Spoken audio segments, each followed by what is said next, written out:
There will be a morning when you don't feel like getting up.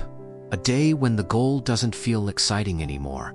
A moment when the motivation that once made you believe you could change your life simply disappears. And this is where most people stop. They wait for the feeling to return. They tell themselves, "I'll do it tomorrow. I'll start again when I feel motivated. I just need a little more inspiration." But here's the problem. Motivation was never designed to carry you all the way. Motivation can get you started, can make you excited, can give you the energy to make a promise.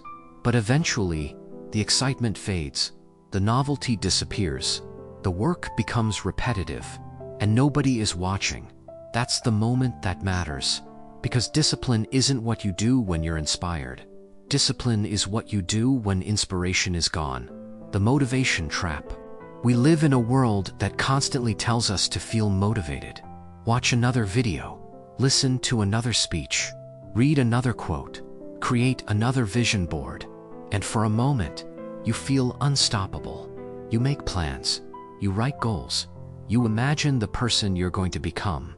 Maybe you even wake up the next morning with a completely different energy. But then reality arrives. The work is boring, progress is slow, nobody notices, the results aren't immediate, and suddenly, the person who felt unstoppable yesterday doesn't feel like doing anything today. This is where people make a mistake. They assume the motivation disappeared, so something must be wrong. But nothing is wrong. This is normal. Motivation naturally rises and falls. Your emotions change. Your energy changes. Your circumstances change. If your ability to act depends entirely on how you feel, your progress will always be inconsistent. You'll work when you're excited. You'll stop when you're bored. You'll begin when you're inspired. You'll quit when it becomes difficult. And your life becomes controlled by your emotional weather. Discipline is different. Discipline doesn't ask, "Do I feel like doing this?" It asks, "Did I decide to do this?" That's a completely different mindset. Motivation is emotional. Discipline is intentional. Motivation says, "I want to." Discipline says, "I decided to." That's why disciplined people aren't necessarily more motivated than everyone else. They simply don't negotiate with every temporary feeling. They understand something important. You don't have to feel ready to take the next step. You don't have to feel confident. You don't have to feel inspired. You don't have to feel excited. You just have to do what you already decided matters. And that doesn't mean forcing yourself to be productive every second of every day. Discipline isn't punishment. It's structure. It's creating a life where your important actions don't depend entirely on your mood. The real reason people quit. Most people don't quit because they suddenly decide their goal is meaningless. They quit because the emotional reward disappears. At the beginning, everything feels exciting. A new goal, a new notebook, a new routine, a new identity. You imagine the future version of yourself, and that image creates energy. But eventually, the goal becomes ordinary. You have to repeat the same actions again and again and again. That's where discipline begins, because repetition is not exciting. But repetition is where results are created. Think about learning anything meaningful: a skill, a language, a craft, a business, a healthier routine. The early stages may feel exciting, but eventually, you reach the part where nobody applauds. The work becomes ordinary.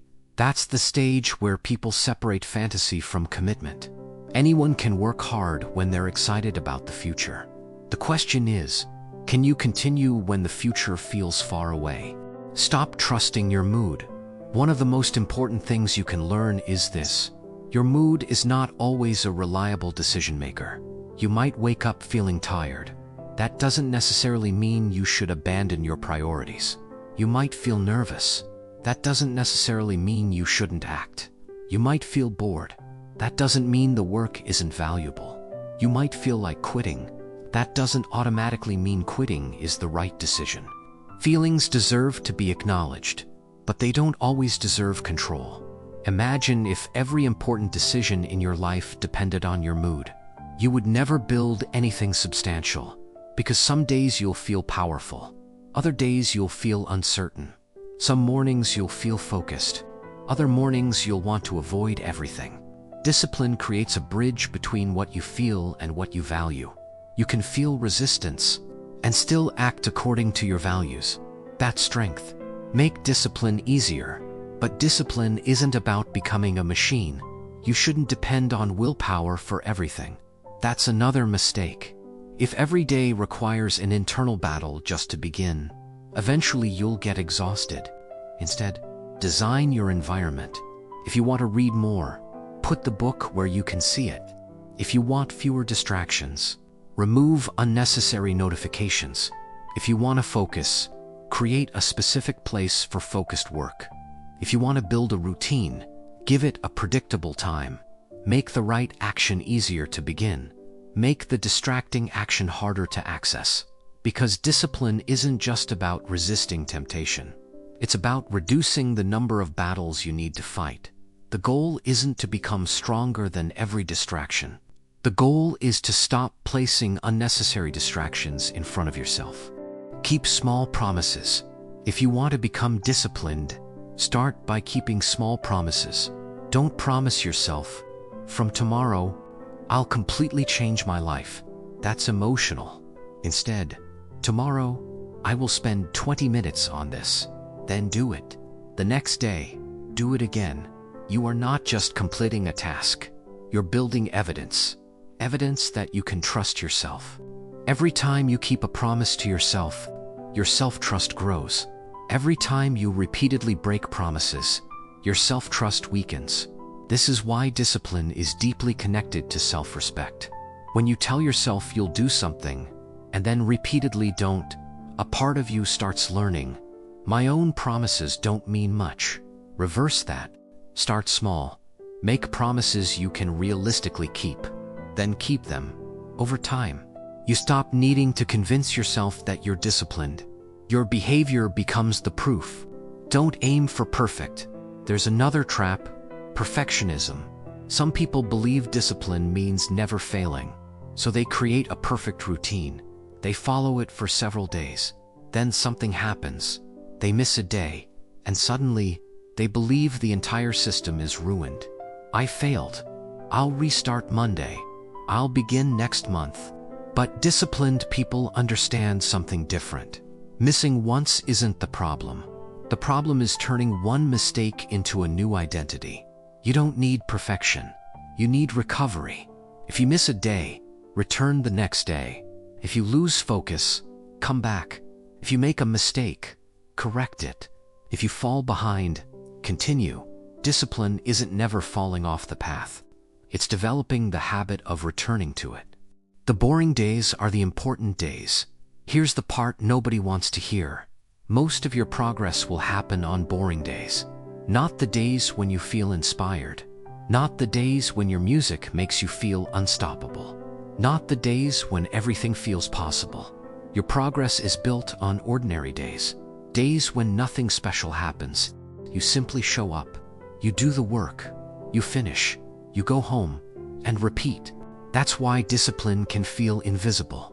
There may be no dramatic transformation, no applause, no immediate reward.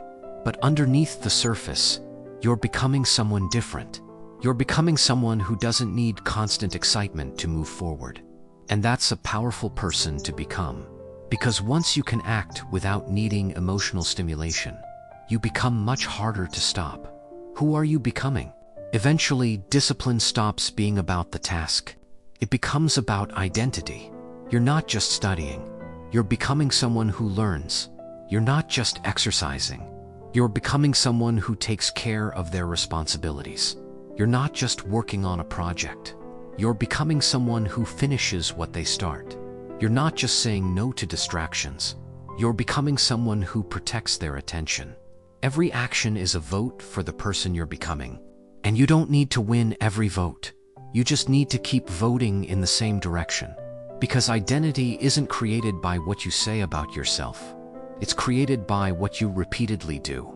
The moment motivation ends, so when motivation disappears, don't panic. Don't assume you've lost your ability to change. This is the moment you've been preparing for. The excitement was the beginning. The discipline is the continuation. When you don't feel like doing it, do the smallest meaningful version. When you're bored, keep going. When progress feels slow, remember why you started. When you fail, return. When nobody notices, keep your promise anyway, because the person you become in private will eventually determine the life you create in public. Final message: you don't need to feel motivated every day. You don't need to wake up inspired. You don't need to love the process every morning. You need a reason strong enough to keep moving, and a system that doesn't depend entirely on your emotions. So stop asking, do I feel like doing this? Is this still important to me? If the answer is yes, take the next step. Not the perfect step, not the biggest step, just the next one. Because motivation may start the journey, but discipline carries you through the day.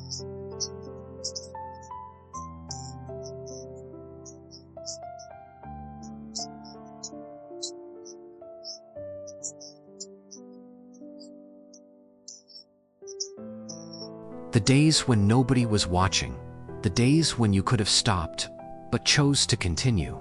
That's where discipline becomes more than a habit. It becomes part of who you are. Motivation gets you started.